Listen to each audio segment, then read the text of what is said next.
तो हम रिलेशन की डेफिनेशन से अच्छी तरह वाकिफ है कि होती क्या है। रिलेशन में एक और बार बताता हूँ, मेरे पास एक ऑर्डर पेयर गिवन होगा x, y टाइप का, ठीक है। तो मेरे को ऑर्डर पेयर के अंदर कुछ रिलेशन गिवन होता है इन दोनों एलिमेंट्स के बीच में, y और x के बीच में मुझे कोई रिलेशन गिवन होता है जिसको हम r से डिनोट करते थे कि x r y, जिसका मतलब क्या होता था कि मैंने एक सेट से उठाया एलिमेंट x और मैंने उस फंक्शन में पुट किया जो मेरे को रिलेशन गिवन है उसमें पुट किया मैंने, और y की वैल्यू कुछ आती थी और जो आंसर आता था वो मेरा b सेट में बिलोंग करना चाहिए था।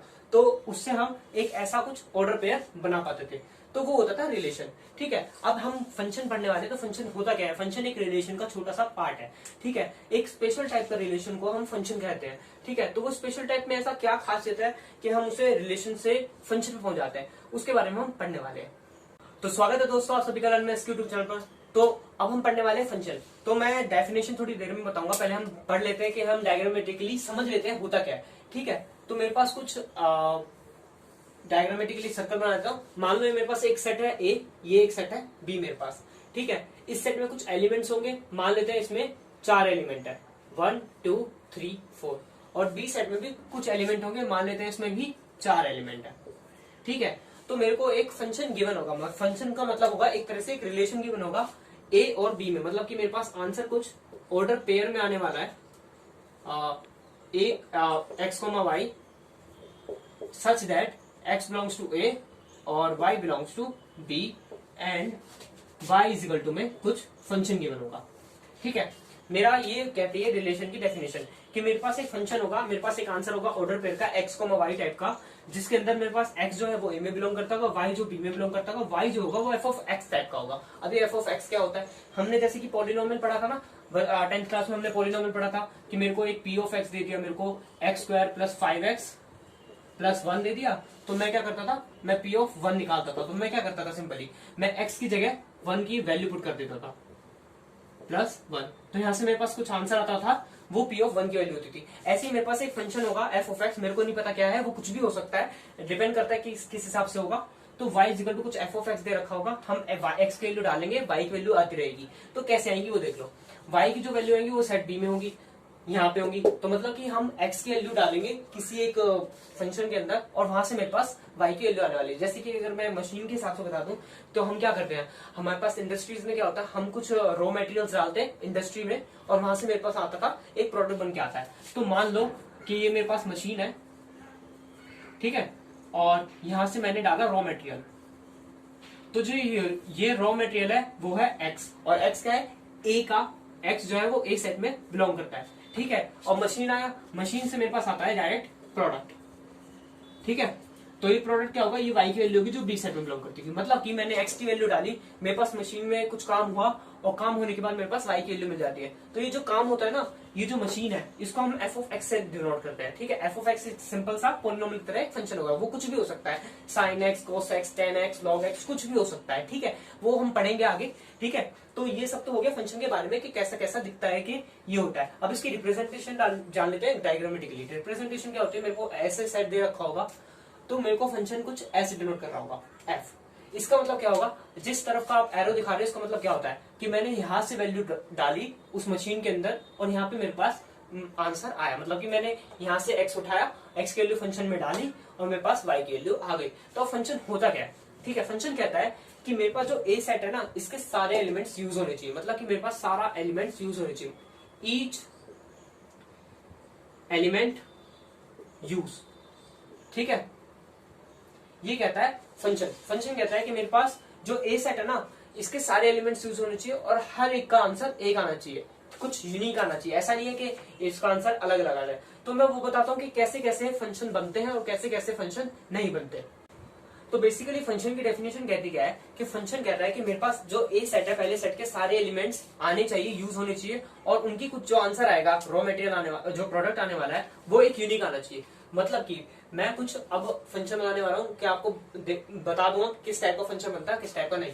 मान लो ये मेरे पास कुछ f1 एक रिलेशन दे रखा है, हम रिलेशन से फंक्शन पे जा रहे हैं, इस बात को याद रखना, ठीक है। तो मेरे पास एक रिलेशन दे रखा है, कैसे? मैंने x की वैल्यू डाली तो a आता है, 1 डालता हूँ तो a आता है, 2 डालता हूँ तो b आता है, 3 डालता हूँ तो c आता है, और 4 डालने से मेरे पास d आता है। मेरे को कुछ ऐसा रिप्रेजेंटेशन दे रखी है कि मेरे पास कुछ फंक्शन गिवन होगा y equal to fx type का, मान लो y इज इक्वल टू कुछ fx गिवन है मेरे को फंक्शन, x की वैल्यू a सेट में बिलोंग करती है, y की वैल्यू b सेट में बिलोंग करती है। तो फंक्शन की डेफिनेशन क्या कहती है वो बता देता हूँ। फंक्शन की डेफिनेशन कहती है कि ईच एलिमेंट होनी चाहिए, यूज होने चाहिए कौन से सेट के, सेट ए के, ठीक है। जो सेट हम डालने वाले उसके सारे एलिमेंट्स यूज होने चाहिए और हैव यूनिक इमेज।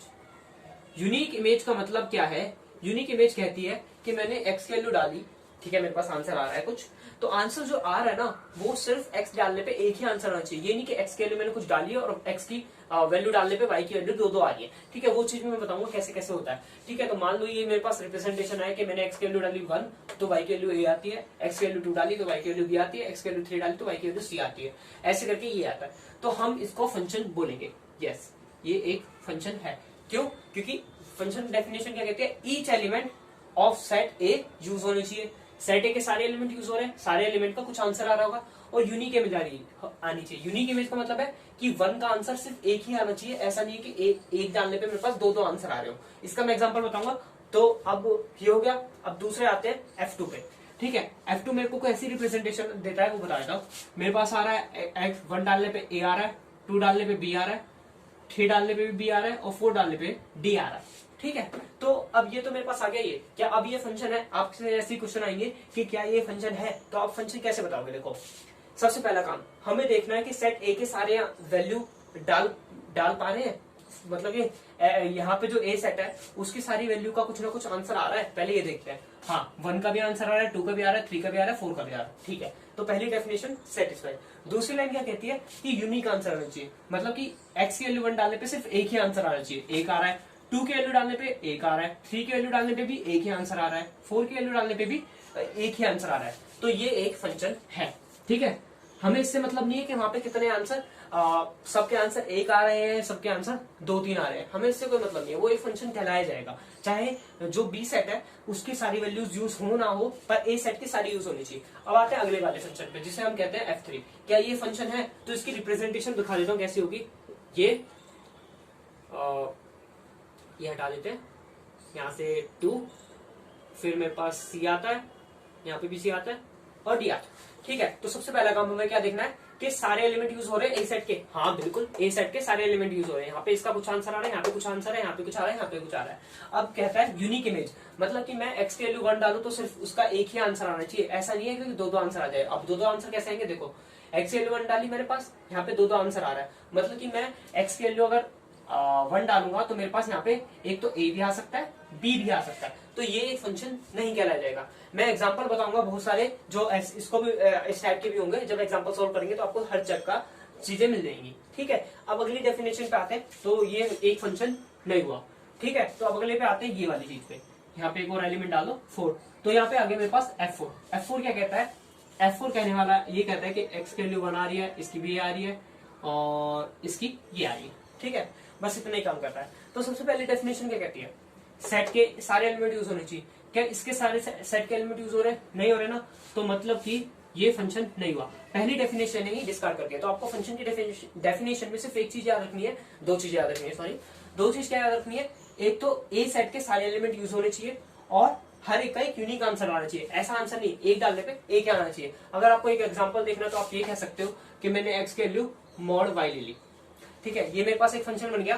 फंक्शन तो कुछ भी हो सकता है, ठीक है। तो मेरे पास एक फंक्शन नहीं है, एक रिलेशन है ऐसा। तो मैंने अगर मैंने x की वैल्यू अगर यहाँ पे x की वैल्यू अगर मैं 1 डालूंगा तो y की वैल्यू मेरे पास क्या आएगी? x की वैल्यू 1 डालूंगा तो y की वैल्यू मेरे पास क्या आएगी? मॉडुलस फंक्शन पढ़ते हैं तो मॉडुलस फंक्शन में क्या कहता है? अगर ये मोड है तो इसका 2 खुलेगा और प्लस माइनस 1 आएगा। डिपेंड करेगा y की वैल्यू 0 से बड़ी है या 0 से छोटी है, उसके हिसाब से ये प्लस माइनस 1 बन जाएगा। तो यहाँ पे x की वैल्यू 1 डालने पे दो आंसर आ रहे हैं, तो ये बात नहीं अलाउ करता फंक्शन। तो फंक्शन की डेफिनेशन अब मैं बताऊंगा कि क्या है एग्जैक्ट डेफिनेशन।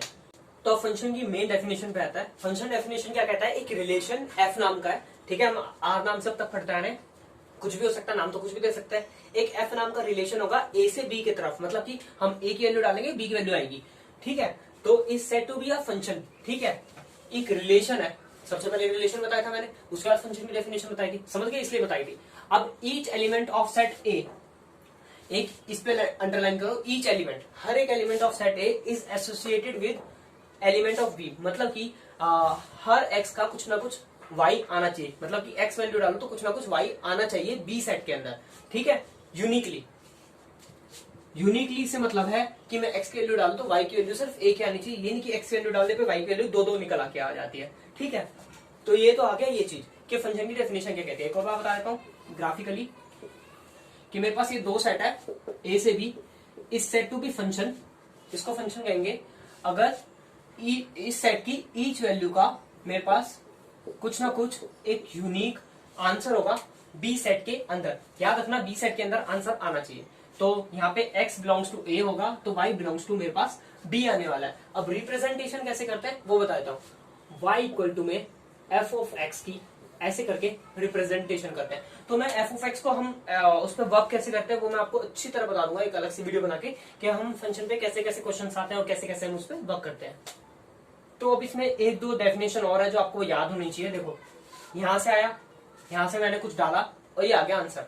तो जो ये f होता है ना हम इसको फंक्शन की जगह मैपिंग भी बोलते हैं, MAPPING, इसे बोलते हैं मैपिंग, ठीक है। मैपिंग है मतलब कि मैं x की वैल्यू डालता हूँ y की वैल्यू कुछ आ जाती है, तो जो ये सेट B आता है ना हम इसको बोलते हैं इमेज, ठीक है। और जो ये सेट A आता है इसको हम बोलते हैं प्री इमेज, ठीक है। इसका मतलब क्या है, आप शीशे के सामने खड़े हो, शीशे के सामने आप खड़े हो तो जो आपके सामने दिख रहा है वो क्या है, इमेज है, और जो आप हो वो है प्री इमेज, मतलब कि इमेज से पहले वाली चीज।